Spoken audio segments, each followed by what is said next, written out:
And another matter that was on the front page of the papers this morning, I wanted to draw attention to it, is the fact that another pastor is under attack now, because this is something that I've seen about you before. You've posted quite a while. The founder of the Christ Apostolic Church, Abiara Worldwide, Prophet Kayode Abiara, has said fraudsters have initiated a false investment scheme using his foundation, the Abiara Divine Foundation. This, is said, was geared towards swindling unsuspecting members of the public. He said in a statement, however, dissociated himself from this scheme and the illegal investment scheme.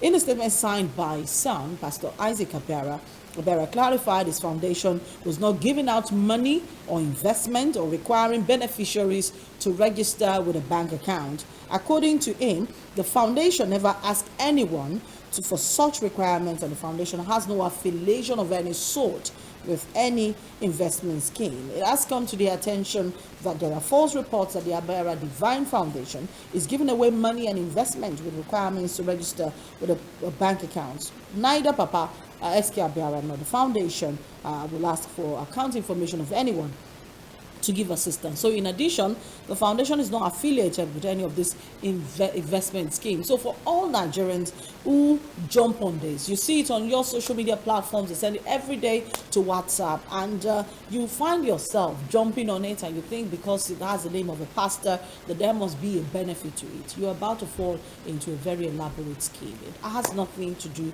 with the prophet you're looking at his face on the screen, Prophet Abiara. It is simply a fraudulent scheme by some mischievous people who have chosen to use the name of the pastor to, dupe other people. Why do they use pastors as for things like that? Yeah, because pastors.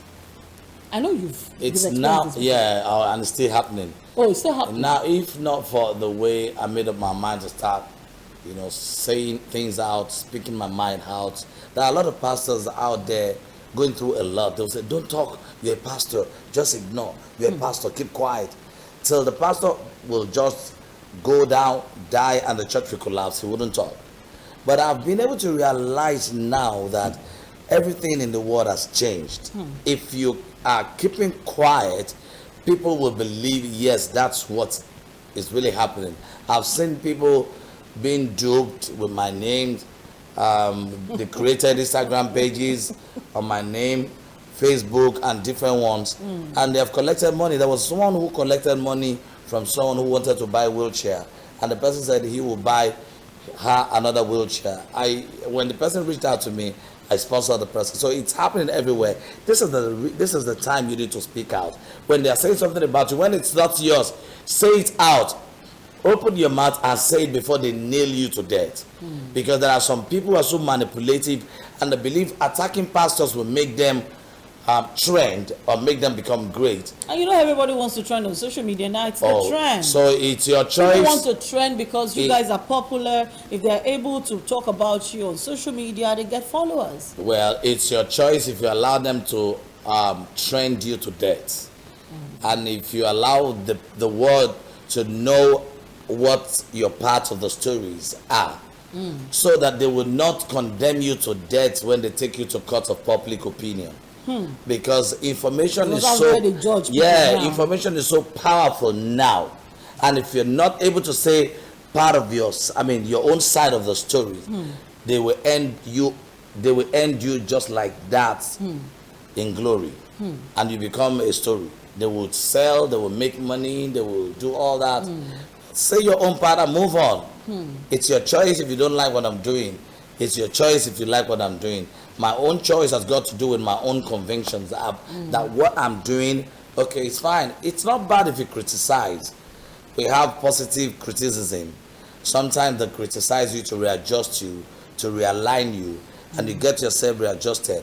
But sometimes these are not people criticizing you. They are trying to want to nail you, blackmail you, and paint you black. I think you played into their hands this time. I didn't. It was intentional. It wasn't because I said. When you said you're a Yoruba man, and I think there was. But in that video, you saw the lady. I said, "Are you?" Yes. She said, she's from Igbo. Yeah, I understand. And I gave her money for being loyal to in the her church tribe. to her tribe and to Obi. So I didn't play to anybody's hand. I mean, I'm just going to say sorry to some people that sent those. Because they feel a lot of people who yeah, really love your brand. Yeah. They think that there was a bit of tribalism. So not until they start saying that part. Why don't you talk about the part where I said I gave that lady money because she was able to stand by Obi, and as a member of the church, she was able to stand representing Igbo. Why didn't I say, okay, everybody in this church, compulsorily you must vote for Asiwaju Tinubu? I was trying to say, don't fight each other. Over your choice. Over your choice. Vote for. That's what I was. I Meanwhile, didn't play to anybody's hand. The election is still about 5 months away, and we're already feeling this much tension in the land. I don't want to ask you for your prophetic. No, I'm not, because you know, many people are so manipulative. Whatever you say, they just want to make stories out of you. They want to make money out of you. They want to just pull you down. So just let it be. Let God be in charge. Because one thing you will say, they will manipulate it now, and they will turn it around, and everything will go gaga. And since we're already streaming live, all right, thank you so much to our last guest this morning, Prophet Israel Oladile Obudepe. Thank you for joining us to come Genesis Global. The shepherd in charge of Genesis Global. Thank you so much. You're more known as Prophet Israel Oladile Genesis anyway. So let's just say thank you to you for coming on the show this morning. It's always a pleasure having you here to talk about it. There is something we'd like to bring you back to talk about maybe sometime next week, where people are beginning to slap other people's wives, in communities and in town. And I'm just wondering what the husband's reaction should be. But we'll talk about that next time we're here. All right, that's it on the Bumper Breakfast. It's always a pleasure having you guys join us. Don't forget, we're streaming live on Facebook and YouTube at MITV Nigeria on YouTube, and of course on MITV NG on Facebook. You can always follow us and look beneath the video, drop your comments, drop your questions. Tell us if there's anything happening in your environment, because tomorrow we'll be delving into matters that concern you and I. It's all about your lifestyle and your health tomorrow on the Bumper Breakfast. My name is Tomisi. Have a wonderful day. Bye.